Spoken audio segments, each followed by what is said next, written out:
বিশ্বকাপ জয়ের পর যুক্তরাষ্ট্রের প্রেসিডেন্ট ডোনাল্ড ট্রাম্পের সঙ্গে হাত মেলাননি স্পেনের তরুণ তারকা লামিন ইয়ামাল। 2026 বিশ্বকাপের ফাইনালের পর পদক নেয়ার সময়ের একটি ভিডিও সামাজিক যোগাযোগ মাধ্যমে ছড়িয়ে পড়ার পর এ নিয়ে বিতর্ক শুরু হয়েছে। রবিবার নিউজার্সির মেডলাইফ স্টেডিয়ামে আর্জেন্টিনাকে 1-0 গোলে হারিয়ে বিশ্বকাপ জেতে স্পেন। অতিরিক্ত সময়ের 120 মিনিটের রুদ্ধশ্বাস লড়াইয়ের পর 106 মিনিটে ফেরান তোরেসের দুর্দান্ত গোলে জয় নিশ্চিত করে স্পেন। ফাইনালে উপস্থিত ছিলেন মার্কিন প্রেসিডেন্ট ডোনাল্ড ট্রাম্প। ম্যাচ শেষে তিনি স্টেডিয়ামেই ছিলেন। বিশ্বকাপ জয়ের পর স্পেনের খেলোয়াড়দের পদক দেওয়ার সময়ও দেখা যায় তাকে। সেই সময়ই আলোচনায় আসেন ইয়ামাল।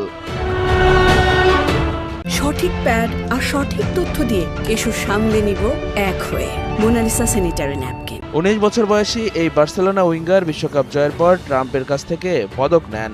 তবে ভাইরাল ভিডিওতে দেখা যায় ট্রাম্পের সঙ্গে তার হাত মেলানো হয়নি। যদিও রয়টার্সের ছবিতে দেখা যায় বিশ্বকাপ ফাইনালের পর স্পেনের ফরোয়ার্ড 19 বছর বয়সী লামিন ইয়ামালের সঙ্গে হাত মেলাচ্ছেন যুক্তরাষ্ট্রের প্রেসিডেন্ট ডোনাল্ড ট্রাম্প।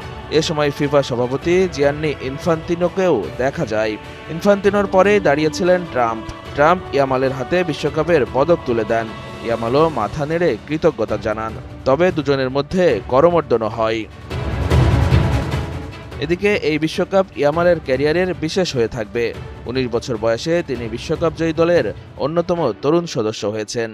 অভিষেক বিশ্বকাপেই বিশ্ব চ্যাম্পিয়ন হওয়ার স্বাদ পেয়েছেন বার্সেলোনার এই উইঙ্গার। 2025-26 মৌসুমে বার্সেলোনার হয়ে স্প্যানিশ চ্যাম্পিয়নও হয়েছিলেন ইয়ামাল।